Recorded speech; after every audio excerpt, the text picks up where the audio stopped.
ನಾನು ಬಸವರಾಜ್ ರಾಯರೆಡ್ಡಿ ಎಂಬ ಹೆಸರಿನ ನಾನು ಕಾನೂನಿನ ಮೂಲಕ ಸ್ಥಾಪಿತವಾದ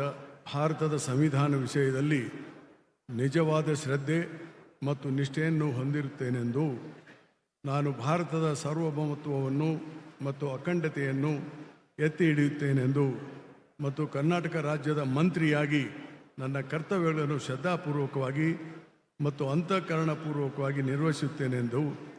ಭಯ ಅಥವಾ ಪಕ್ಷಪಾತವಿಲ್ಲದೆ ರಾಗದ್ವೇಷವಿಲ್ಲದೆ ಎಲ್ಲ ಬಗೆಯ ಜನರಿಗೆ ಸಂವಿಧಾನಕ್ಕೆ ಮತ್ತು ಕಾನೂನಿಗೆ ಅನುಸಾರವಾಗಿ ನ್ಯಾಯವಾದದ್ದನ್ನೇ ಮಾಡುತ್ತೇನೆಂದು ಶ್ರದ್ಧಾಪೂರ್ವಕವಾಗಿ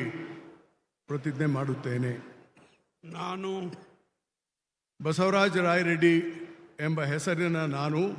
ಕರ್ನಾಟಕ ರಾಜ್ಯದ ಮಂತ್ರಿಯಾಗಿ ನನ್ನ ಪರ್ಯಾಲೋಚನೆಗೆ ತರಲಾಗುವ ಅಥವಾ ನನಗೆ ತಿಳಿದು ಬರುವ ಯಾವುದೇ ವಿಷಯವನ್ನು ರಾಜ್ಯದ ಮಂತ್ರಿಯಾಗಿ ನನ್ನ ಕರ್ತವ್ಯಗಳ ಯುಕ್ತ ನಿರ್ವಹಣೆಗೆ ಅಗತ್ಯವಾಗಬಹುದಾದ ಸಂದರ್ಭದಲ್ಲದೆ ಅನ್ಯಥಾ ಯಾರೇ ವ್ಯಕ್ತಿಗೆ ಅಥವಾ ವ್ಯಕ್ತಿಗಳಿಗೆ ಪ್ರತ್ಯಕ್ಷವಾಗಿ ಅಥವಾ ಪರೋಕ್ಷವಾಗಿ ತಿಳಿಸುವುದಿಲ್ಲ ಅಥವಾ ಬಹಿರಂಗಪಡಿಸುವುದಿಲ್ಲ ಎಂದು ಶ್ರದ್ಧಾಪೂರ್ವಕವಾಗಿ ಪ್ರತಿಜ್ಞೆ ಮಾಡುತ್ತೇನೆ.